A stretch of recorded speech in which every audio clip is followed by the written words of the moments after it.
What's the most American thing ever that, if explained to a non-American, might just sound crazy? There is a place a short drive from my house that is a firearms/military merchandise store in the front half of the building, and in the back half, just down a short hallway, is a BBQ restaurant. It's a magical place. Can you post a link? I need this in my life. When I was in Tennessee as an exchange student for a year, I was surprised by the team spirit of each high school. Like how there was a football game every Friday night and almost all of the school was there to cheer them on. That would never happen in my country. Spectating as a high school kid was mainly a way to socialize, meet up, and find out where the parties were. At least when I was in high school, pre-cell phones. That's what we did. No one really watched the actual sport because it's rarely a quality game. It was a huge social event in my high school back in the 80s.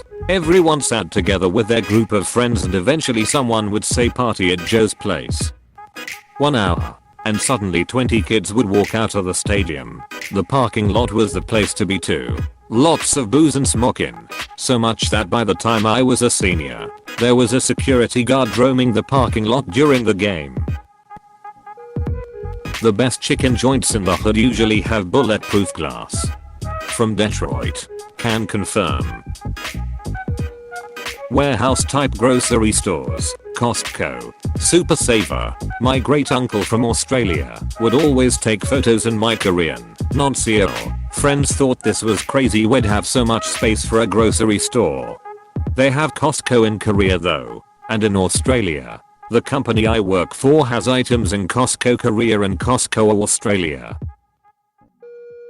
As a South African, what amazed me was the competitors call each other out in advertisements. I couldn't believe it at first, it seemed so unusual. Yes, this is so weird. I thought it was made illegal. I once saw the Sega Does What Nintendo thing, and I was like, what lol, I got this many upvotes by what, saying a catchy thing I saw once in an ad. That is a ridiculously good tagline. Adverts for medication. You've got happy people and stuff in the ad and then it may cause death. Advertising prescription medications is definitely weird, but the whole may cause thing is from a big list of reported effects. There is no requirement for confirmation or causal evidence. So if you take a prescription hay fever medication and then stub your toe, you can report that as a loss of coordination. This is why there is a drug that includes the warning that it may cause rapid muscle growth, green skin and anger issues. French guy who lived in NC for a while here. To me, the weirdest thing was all the advertisement for prescription drugs on TV, radio, and online. It's crazy waking up in the morning and suddenly, while you're having your morning coffee and cereals, your TV starts spewing stuff about some random meds like Tic Tacs you can just arbitrarily decide you need. The worst is honestly the mandatory side effect warning at the end of every ad. I nearly choked on my egg sandwich the first time that voice came up warning people about horrific stuff that could potentially happen if they took the drug.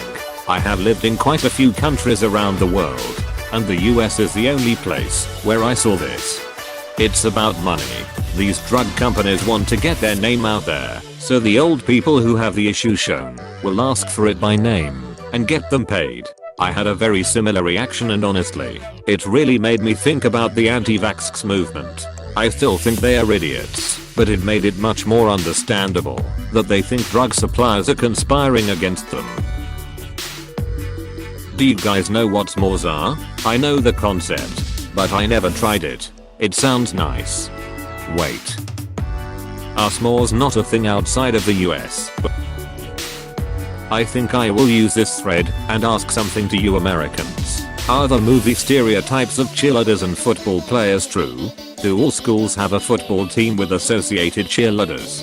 And are the people who join them usually popular kids? I'm only white upstairs in Canada, but I've never even heard of a school that has cheerleaders. Also, what is a homecoming dance? Almost all high schools have football teams, and if there is a football team there is likely a cheerleading squad. Sports are expensive. Whether buying equipment, going to camps, or traveling to away games, so the kids aren't necessarily popular, but are usually not poor. Typically outgoing types join sports as well. Perhaps the sports even contribute to their outgoing personalities by giving them frequent socialization. The cheerleaders undergo extensive dance and gymnastics training in addition to competitions and games. So also expensive and lots of socialization. They are also both team sports, so they come with built-in social circles. Peanut butter and jelly sandwiches. Apparently. Edit. I'm American. But I recently learned that much of the world finds PB&J to be an odd combination. I'm Australian and I love them. I'm the only Australian person I've heard of eat them though. I remember eating one for the first time and thought, damn, why aren't these popular? From the UK, and I'm the exact same. Though I use jam not jelly, I know the difference. I've just never seen jelly for sale over here. As a Brit, what shocked me was learning about just how huge your college sports games are. A university/college football, soccer, team game here might draw a crowd of a few hundred. A friend who went to the University of Texas told me their American football stadium seats 100,000. What the actual duck? Want a weirder fact? The highest paid state employee is a college football coach in 25 states, and 15 states it's college basketball coach. Edit. Hey guys, I'm not really commenting on the ethics of this. I understand football brings in large sums of money for the college and I also understand ticket sales and donors pay the largest portion. Just commenting that my alumni's head coach makes $9.3 million a year, and it's weird to me that 40 other states can claim a coach as their highest paid. Apparently the US Army has a football team, and my tax dollars paid the coach of that team $932. $521 in 2016, and a $50,000 bonus for beating the Navy's football team. Close bracket. Hospitals buy ad space on billboards. I've never left the country, but we must be the only country that has hospitals advertising like Burger King. Yep, here, NZ, you just go to your nearest hospital. My best friend struggled for years to live a normal life here because she is bipolar, and a single one of her 3 medications is $1,200 a month. She ended up moving to NZ and becoming a resident, and is finally stable, happy, and living a very productive life because your healthcare system isn't insane. I remember explaining to an Italian friend that in the US we can vote and own a gun and fight in a war at 18, but can't buy a beer, and he was completely at a loss for words. That's a rather recent development. It used to be 18 was the drinking age up until 1986. It's okay to walk around with a gun, but not a beer. Edit. 40 of the 50 states do not require any license to carry a firearm openly. Not if you're in New Orleans. However, Louisiana has drive-through daiquiri shops. Comes in a cup with a lid, like your typical fast food soft drink. It's legal to drive with one of those drinks in the car, but you can't poke a straw through the lid that makes it an open container, and therefore, illegal. Advertising prescription drugs to regular people on TV. Then the following advertisement is a law ad saying that if someone you know has died from that drug, to call now for compensation. If you or a loved one have been affected by mesothelioma, you may be entitled to compensation. I'm from the NL and honestly I have many questions for the us. Most burning on though is why are your toilet stall doors so damn high above the ground? I don't know, and I'm still not used to it. The worst is the size of the cracks between the door. The amount of times I've made eye contact with someone while sitting on the toilet is more than I'd like. At my work, not in the US BTW, because of how shiny the tiles are, you can look under the gap and make eye contact with the other person taking a dump next to you via the reflection. It's weird. Fraternities/sororities. Yeah, so we just join brother/sisterhoods when we go off to college with secret rituals and traditions.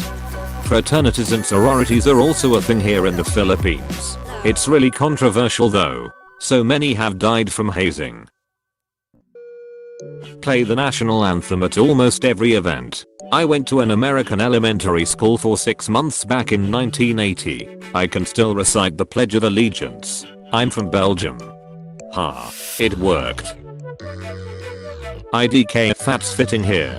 But I simply don't get why the grading system is ABCDF. What happened to E? It's stupid, but F stands for failed, so it's ABCD failed. It's like it stops at D. Although for my American schools D is failed also, so it's an extra stupid system. It's basically good, mostly good, average, terrible, and that's it. Growing up in the 90s, my elementary school had O, outstanding, G, good, S, satisfactory, and U, unsatisfactory. Walmart, you can get a haircut, buy a gun and ammo, with your groceries, while getting your car fixed. Nah, they just do tires and oil changes. They don't fix anything. The age-old question of, are those firecrackers or gunshots? Or a car backfiring? Or someone apparating? Shooting a red sports car into space seemed like a pretty quintessentially American thing to do. Hey, thanks for watching, and don't forget to subscribe.